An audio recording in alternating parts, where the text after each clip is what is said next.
My channel maths world. আজকে আমি আবারও তোমাদের সামনে উপস্থিত হলাম যে নতুন একটা ভিডিও নিয়ে, যেটা হচ্ছে রুলস অফ ডিভিসিবিলিটি অর্থাৎ বিভাজ্যতার নিয়ম।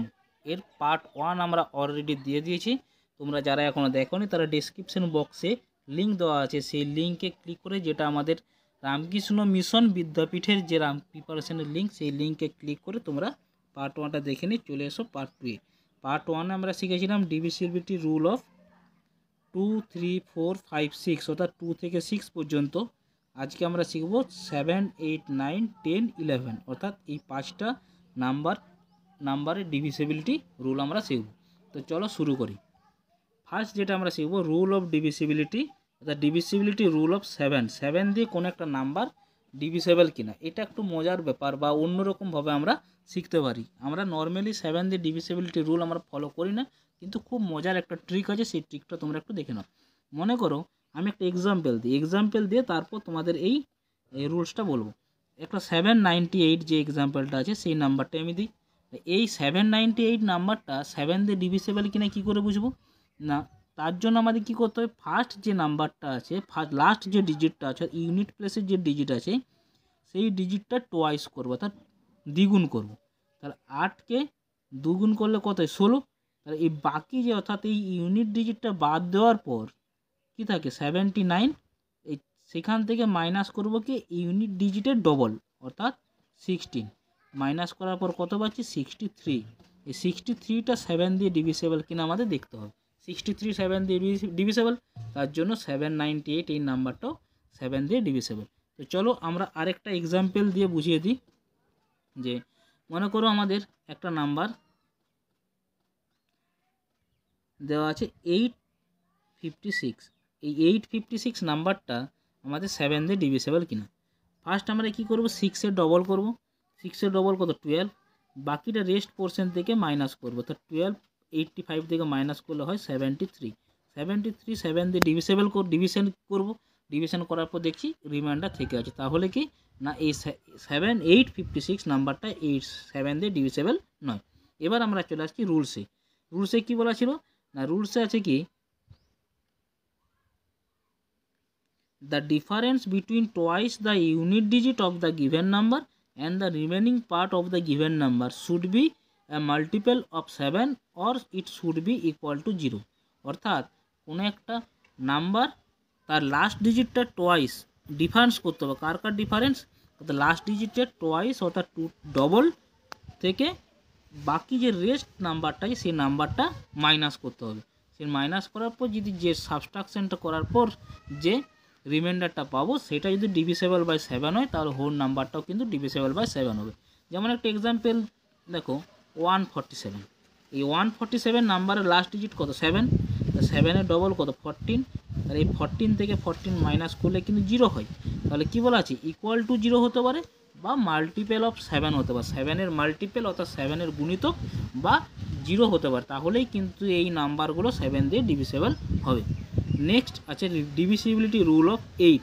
ডিভিসিবিলিটি রুল অফ 8 কিছুটা 4-এর মতো। যেমন ডিভিসিবিলিটি রুল অফ 4-এ কী ছিল না, যে নাম্বারটা আমরা আছে সেই নাম্বারটা লাস্টের দুটো ডিজিট দিয়ে যে নাম্বারটা হচ্ছে সেটা যদি 4 দিয়ে ডিভিসেবল হয়, তাহলে পুরো নাম্বারটা 4 দিয়ে ডিভিসেবল হবে। এখানে কিন্তু 8-এর বেলা একটু আলাদা। লাস্টের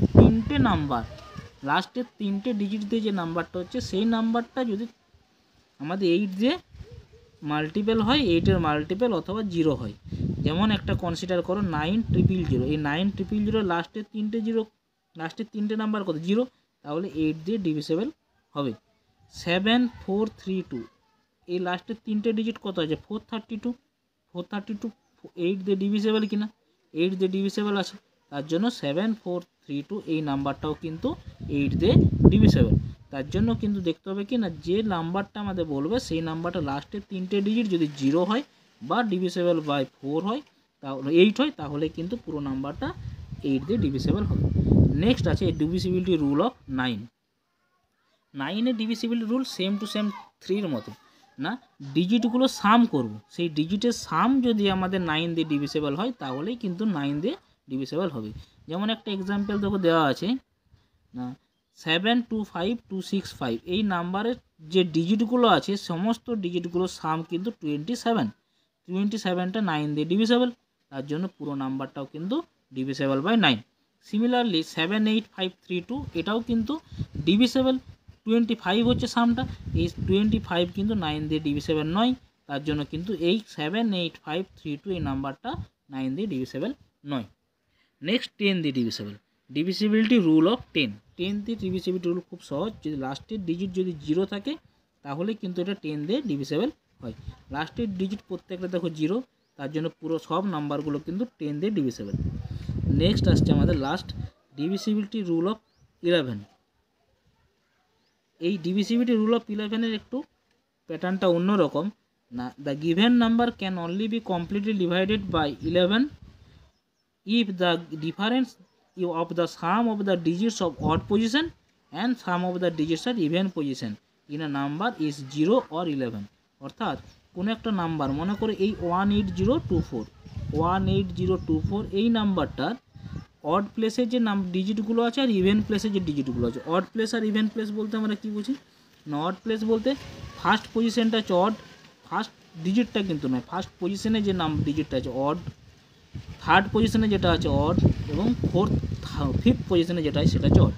এই ডিজিটগুলো সাম করব, 1 + 8 + 5 4 ইকুয়ালস টু কত হচ্ছে 13। আর ইভেন প্লেসের ডিজিট অর্থাৎ সেকেন্ড প্লেস আর ফোর্থ প্লেসে 0 + 2 ইকুয়ালস টু কত পাচ্ছি 2। এবার যেটার গ্রেটার হবে অর্থাৎ এটা গ্রেটার থেকে স্মলারটা সাবস্ট্রাক্ট করব, কত পাচ্ছি 11।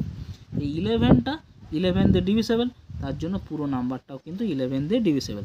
বা যদি এটা হতে পারতো 0 ডিভিসেবল, আমাদের সাবস্ট্রাক্ট করার পর সে 0 দিয়ে হলেও কিন্তু 11 দিয়ে ডিভিসেবল হতো। যেমন আমি একটা এক্সাম্পল আর একটা দিই, যে মনে করো 121, সিম্পল ছোট দেখিয়ে দিই 121। এই 121 নাম্বারটা দেখো আমাদের ফার্স্ট প্লেসে কি আছে 1, থার্ড প্লেসে আছে 1, অর্থাৎ এগুলো হচ্ছে অড প্লেসের নাম্বার, 1 + 1 2, আর একটাই শুধুমাত্র ইভেন প্লেস আছে 2, তাহলে 2। এই দুটো ডিফারেন্স কত 0, তাহলে এই 0 হলেও কিন্তু ডিফারেন্স যদি 0 হয় তাহলে কিন্তু 11 দিয়ে ডিভিসেবল হবে। তো আশা করি বুঝতে পেরেছো। যদি না বুঝতে পারে থাকো অতি অবশ্যই কমেন্ট বক্সে কমেন্ট করো, আমি পরের ভিডিও তোমাদের বোঝানোর চেষ্টা করব। তো ধন্যবাদ, এই ছিল আজকের ভিডিও। যদি ভিডিওটি ভালো লেগে থাকে তাহলে লাইক করো, কমেন্ট করো এবং বন্ধুদের মধ্যে শেয়ার করো, তারাও যেন উপকৃত হয়। এবং আমার চ্যানেলে যদি নতুন ভিউয়ার হয়ে থাকো তাহলে অতি অবশ্যই চ্যানেলটিকে সাবস্ক্রাইব করে রাখো।